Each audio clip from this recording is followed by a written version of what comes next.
friends, welcome to Spicy Pot. இன்னைக்கு Spicy Potல தக்காளி முருங்கைக்கீரை சூப் எப்படி செய்யறதுன்னு நம்ம பார்க்க போறோம். இதுக்கு தேவையான இன்கிரிடியன்ட்ஸ் எல்லாத்தையும் நான் டிஸ்கிரிப்ஷன்ல கொடுத்திருக்கேன், ரெஃபர் பண்ணிக்கோங்க. இப்போ வாங்க கொஞ்சம் வித்தியாசமா தக்காளி சூப்ல முருங்கைக்கீரையை போட்டு ரொம்ப சத்தான ஒரு சூப் எப்படி செய்யறதுன்னு பார்த்துடலாம். Friends, நம்ம பசங்களை வீட்ல எப்படி ரொம்ப ஈஸியா சின்ன சின்ன ஆக்டிவிட்டீஸ் மூலமா என்கேஜ் பண்ணலாம்னு நான் ஒரு சேனல் ஸ்டார்ட் பண்ணியிருக்கேன். கீழே டிஸ்கிரிப்ஷன்ல சேனலோட லிங்க் கொடுத்திருக்கேன், மறக்காம பாருங்க, சப்ஸ்கிரைப் பண்ணுங்க, கமெண்ட் பண்ணுங்க, அப்படியே மறக்காம ஷேர் பண்ணுங்க.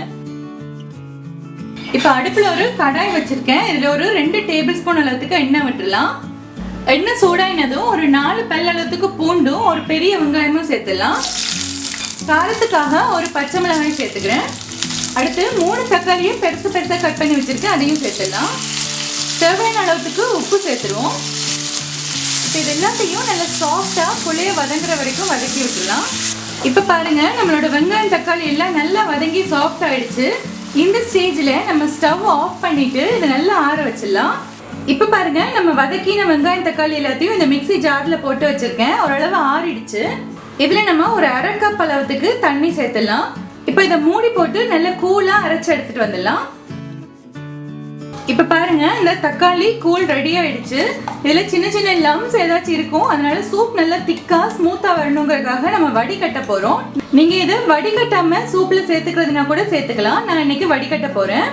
இப்போ இந்த மாதிரி ஒரு ஃபில்டர்ல நம்ம இந்த ஜூஸை சேர்த்துடலாம். இந்த மிக்ஸி ஜாரை கழுவி அந்த தண்ணியிலையும் கொஞ்சம் சேர்த்துடலாம். இப்போ இதை நல்லா ஃபில்டர் பண்ணிடலாம். இப்போ பாருங்க, ஃபுல்லா நல்லா ஃபில்டர் ஆயிடுச்சு. இந்த தக்காளி தோல், சின்னதா பூண்டு பீஸ் இதெல்லாம் தான் இருக்கு. இதை நம்ம டிஸ்போஸ் பண்ணிடலாம்.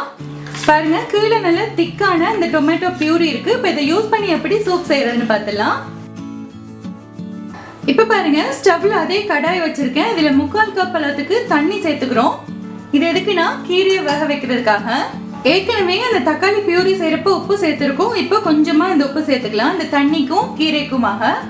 இப்போ பாருங்க, தண்ணி நல்லா பபிள்ஸ் வந்துட்டு இருக்கு. இதுல நம்ம ஒரு கைப்பிடி அளவுக்கு முருங்கைக்கீரையை சேர்த்துடலாம். தண்ணி கொதிச்சுட்டு இருக்கப்ப முருங்கைக்கீரையை சேர்த்தோம்னா ஒன்னோட ஒன்று ஒட்டிக்காம உதிரி உதிரியாவே இருக்கும். அதனாலதான் கொதிக்கிற தண்ணியில சேர்க்கணும். இப்ப நம்ம இதை மூடி போட்டு ஒரு 2 நிமிஷத்துக்கு வேக வச்சிடலாம். இது வீட்லயே பறிச்ச நல்ல பிஞ்ச கீரையா இருக்கிறதுனால 2 நிமிஷத்துல வெந்துடும். இப்ப பாருங்க, 2 நிமிஷம் கழிச்சு ஓபன் பண்ணிடலாம். முருங்கைக்கீரை கலர் மாதிரி நல்லா வெந்துருச்சு. இப்போ இதுல நம்ம ரெடி பண்ணி வச்ச இந்த டொமேட்டோ பியூரியை சேர்த்துடலாம்.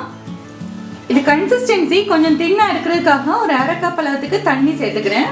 அடுத்து இதுல 1/2 டீஸ்பூன் அளவுக்கு மிளகு தூள் சேர்த்துக்கிறேன். காரத்துக்கு ஏற்ற மாதிரி நீங்க அட்ஜஸ்ட் பண்ணிக்கலாம். சீரகத்தூளும் 1/2 டீஸ்பூன் சேர்த்துக்கலாம். அவ்வளவுதான். இப்போ இது எல்லாத்தையும் நல்லா மிக்ஸ் பண்ணி விட்டுடலாம். சூப் ரொம்ப தண்ணியா வேணும்னா நீங்க தண்ணி இன்னும் கொஞ்சம் கூட சேர்த்துக்கலாம். இப்போ இந்த முருங்கைக்கீரையும் வெங்காயம் தக்காளி இது எல்லாத்தோட ஃபிளேவர்ஸும் ஒன்னா நல்லா சேர்றதுக்காக இன்னொரு 2 to 3 நிமிஷத்துக்கு நல்லா கொதிக்க வச்சிடலாம். இப்ப பாருங்க, 3 நிமிஷம் நல்லா கொதிச்சிடுச்சு. பார்க்கவே நல்லா சூப்பரா இருக்கு. அவ்வளவு திக்கான கன்சிஸ்டன்சில இருக்கு பாருங்க. இது சரியா இருக்கும் நம்மளுக்கு குடிக்கிறதுக்கு. கடைசியா வாசனைக்காக கொஞ்சமா கொத்தமல்லி இலை தூவி விட்டுட்டு லைட்டா மிக்ஸ் பண்ணிடலாம். அவ்வளவுதான். இப்போ ரெடி ஆயிடுச்சு. ஸ்டவ் ஆஃப் பண்ணிட்டு சூடா சர்வ் பண்ணிடலாம்.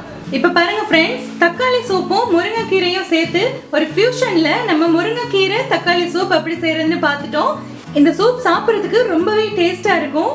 முருங்கைக்கீரையில நிறைய அயன் சத்து இருக்கு. இதை அடிக்கடி எடுத்துட்டு வந்தோம்னா ஹீமோகுளோபின் குறைபாடு இதெல்லாம் இருக்காது. நல்லா இம்யூனிட்டி பூஸ்டராகவும் இருக்கும். நீங்களும் ஒரு தடவை இந்த மாதிரி மெத்தட்ல முருங்கைக்கீரை தக்காளி சூப் செஞ்சு பார்த்துட்டு உங்களுக்கு பிடிச்சிருந்துச்சுன்னா என்னோட சேனலை சப்ஸ்கிரைப் பண்ணுங்க, உங்க ஃப்ரெண்ட்ஸ் அண்ட் ஃபேமிலி கூட ஷேர் பண்ணுங்க, அப்படியே மறக்காம கமெண்ட் பண்ணுங்க. நன்றி.